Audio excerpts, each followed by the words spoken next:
ቂርቆስ ማለት የስሙ ትርጓሜ ምን ማለት ነው?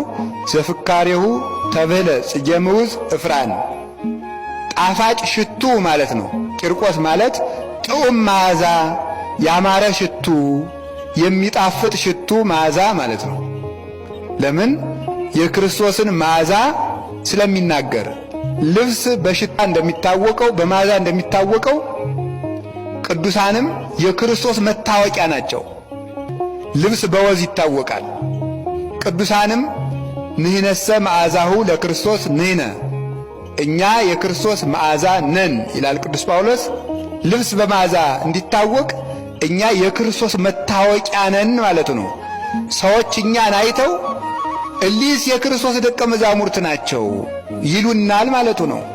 በንግግራችን መዓዛ፣ በጸሎታችን መዓዛ፣ በተጋድሏችን መዓዛ፣ ባነዋወራችን መዓዛ፣ በዚህ ሁሉ በፍቅራችን መዓዛ እኒስ የክርስቶስ ደቀ መዛሙርት ናቸው ይላሉ። እያዩ ስራችን እያዩ እኒህ የክርስቶስ ናቸው።